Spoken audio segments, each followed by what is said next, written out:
Hiya guys, I'm Tom. Thanks for 300 subs. I'm really glad that people are finding my tutorials useful and the style enjoyable. Today I'm going to be demonstrating the 5 steps that I use to create my structures, with the aim being that anyone could replicate the method and apply it to their own building. There won't be too many commands used for this tutorial, but I'll still display any that I use. Let's get into it. Step 1 is choosing your building style. I've listed a range of styles that you could try out, but this list is by no means exhaustive, and there are some definite overlaps just between these. Defining a style will have different interpretations for different builders, but I tend to think of them as a set of characteristic features from a certain time period, such as classical and gothic, or from a certain genre, such as fantasy and cyberpunk. In terms of Minecraft, these features become shapes and details that we can reproduce in-game. You could even blend 2 or more styles together in order to design a more unique creation, and I'll show some examples of that here. For my main example, I'll be upgrading this rather plain looking house into a detailed fantasy medieval structure. Let's see how I do it. Step 2 is shaping. Like me, if you're not an architectural expert, it can be quite challenging to know where to start. For this reason, a really great tip is to find a reference image, such as concept art or an illustration. Pinterest and ArtStation are amazing resources that you should be taking advantage of. I'll be using this image to help me build.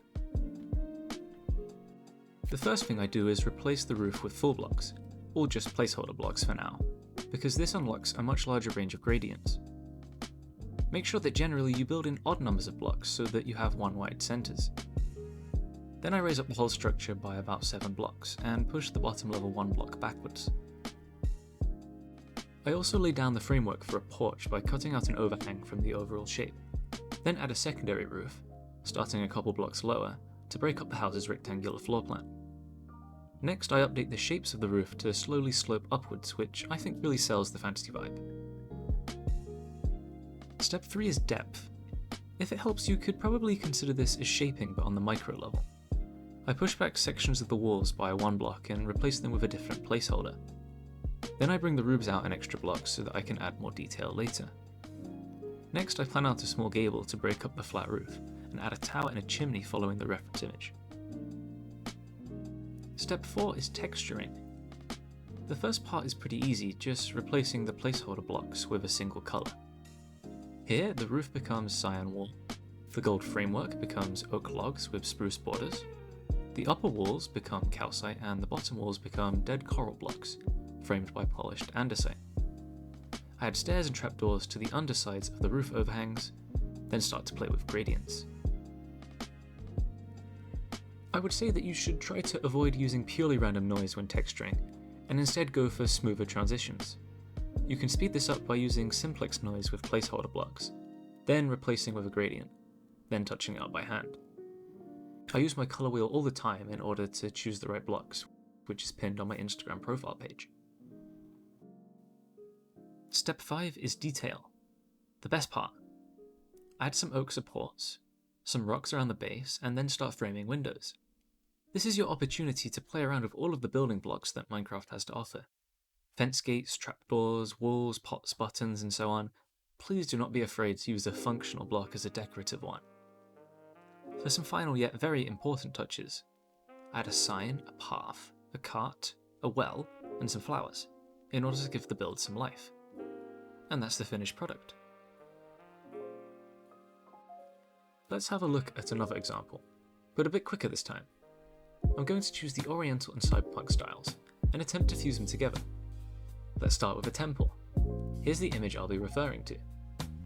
First I place down a layered framework, mapping out the roofs from the beginning and adding some depth to the exterior walls. Since the build is symmetrical, I can build one corner, then copy, rotate, and paste. Then I start to texture, using darker shades for the tiling, white to mirror the paper walls, and mangrove wood for the frame. Then it's just a case of filling in the depth I've made with fences, trapdoors, and fence gates. There are also some little touches in here, such as these sideways looms for the base, and target blocks behind these stairs. There's some more funky stuff going on too, with hanging roots on these lanterns, hoppers in the spire, and an upside down grindstone on this section. The shape of the grindstone is super unique, making it useful for lots of different details. And this is really the art of the game, guys, of the media. It's looking at the tiled roof and thinking, maybe sideways stairs would do the trick. Or just playing around with diorite walls, white candles, end rods and trapdoors in order to recreate that white fence along the bottom. Now for the cyberpunk part, I take bits and pieces from this concept art. First by adding a large quarter cylinder on the right, then some balconies on the left, and a fire escape in the centre. Gradually adding large shapes gives a crazy amount of depth to this build, which adds to the busy cyberpunk theme. For texturing, I first block out the main colours, then go ham with gradients. And as for the details, there are just so many different blocks used that I don't have time to cover them all. But this really reinforces my point about how you can use functional blocks as decoration. Okay, final example. I'm just trying to demonstrate how these builds don't magically appear, right? There are replicable steps that I tend to follow for all my projects. Breaking down your project into these steps will make it achievable. Even on a larger scale, like this castle that I built with VP Builds. First comes the shaping, then the texturing, and finally the detailing. A great example of some details are the trims along each roof, the spires, and the entrance gate. And again, as for the composition, I was using a reference to get the proportions down correctly. And if you have a good plan in mind, you don't have to follow these steps in order. I will often see what a bit of detail will look like before starting to do the texturing, and when working on a larger project, I might go through all the steps on one part of the build, and then move on to another area and run through them again. I know I'm making it look a bit easy, but I hope this video has provided some insight into the process of building structures. So if you learned anything at all, please consider leaving a like and subscribing. I recently hit 1,000 followers on Instagram, so consider checking that out. All of my builds are available on Patreon. A big thank you to the patrons listed here, and thank you for watching.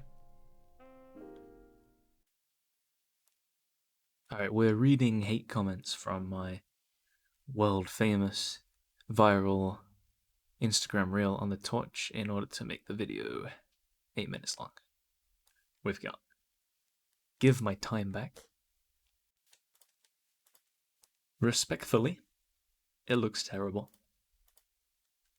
"No offense, but that is terrible." "Is it troll?" "I wasn't trying to." I'm not reading that. Definitely not reading all of that. And my personal favourite. "Bro, it's not Olympus. It's a pathway. A torch on a fence makes sense. Not this." It's Olympus. It's literally Olympus. I look at the build. It's Olympus. I don't know what to say.